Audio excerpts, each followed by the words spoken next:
If you were to tell me that a new Godzilla movie that was imported from Japan, I believe by Toho, the company that created Godzilla's IP originally in Japan, would come out with a movie this year that would blow me away and make me totally be ashamed to have American media in Hollywood go on fucking strike for residuals and whatnot, I would have said, you crazy.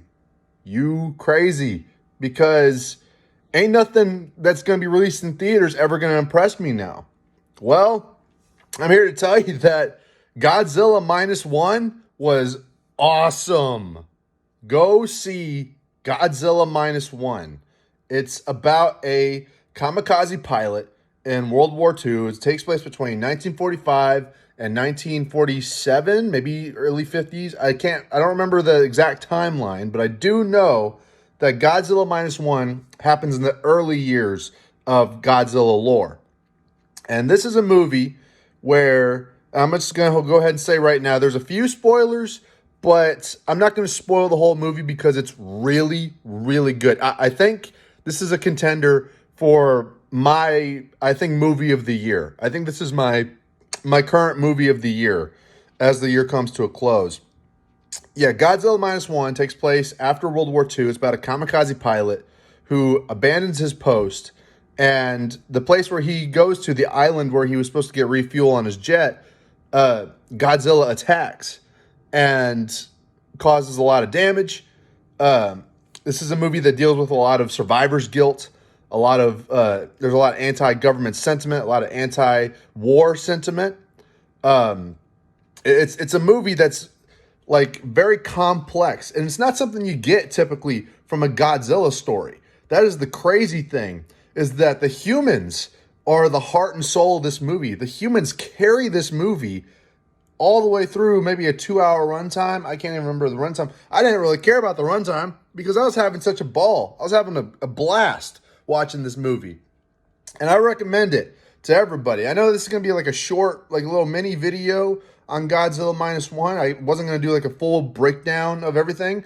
I will say, though, that this movie came out with subtitles. And so if you're going to go see this movie, you're going to have to read. I'm sorry. If you don't know how to read, sucks for you. But this movie was awesome. Godzilla is a legitimately terrifying monster in this movie. The effects look great. I mean, except for like some parts, the effects look great. On a $15 to $37 million budget, this movie puts Hollywood to fucking shame. Hollywood should be ashamed. And now they're going to come out with another Godzilla versus Kong movie in a couple months. And I'm just like, why bother? Why bother? Japan and Toho are going to like beat your dick into the dirt, bro.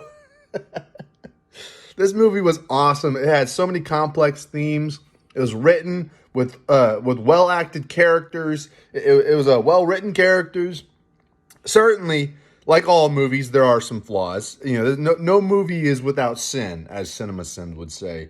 But you can suspend your disbelief for, just enough amount of time that it doesn't bother you, right? Like, there's a lot of movies out there that are so bad that you can't even suspend your disbelief because they actively try to shit on the fans or actively try to make the story stupid in order to fit some sort of narrative, right? This movie doesn't have any sort of narrative that destroys the story. It's a purely entertaining movie. I think, me personally, after seeing Oppenheimer, you could watch this movie right after Oppenheimer. Like, watch Oppenheimer and then have it like lead directly into Godzilla Minus One, and like kind of like a transitional thing, like how Rogue One did for A New Hope a little bit. That would be freaking cool because there's a lot of like narrative themes that follow into that, and so there's a lot of things like the A-bomb being discussed with Hiroshima and Nagasaki, the shame that the kamikaze pilot has whenever the people that he goes home to find out that, well, you ain't dead, so you're probably a shit kamikaze. And so, yeah, this movie definitely does not have as much Godzilla, but that doesn't mean that it's not a terrible Godzilla movie. In fact, It actually enhances the movie. It's one of the best Godzilla movies I think I've ever seen. It's probably, I think it's the best Godzilla movie of this century, definitely of this decade, but it's a good contender to be one of the best Godzilla movies ever made. I don't know if it's going to be better than the original, but Jesus Christ, dude, this movie was awesome. It was awesome.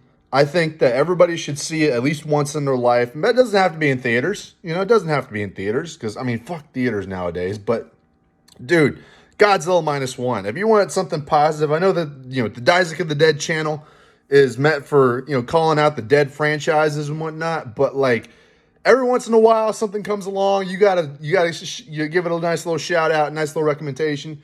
This is it, bro. This is it. This is my movie of the year. And I think I'm going to come out with a top 5 movie of the year thing in a little bit. So thank y'all for watching. Go see Godzilla Minus One. It was a fucking blast. Pun intended as well. Pun intended. Thank y'all for watching. Like, share, comment, subscribe. If you didn't like what you heard, that's okay. I guess you just hate Godzilla then. Fucking whatever. All right. I'll catch y'all in the next one.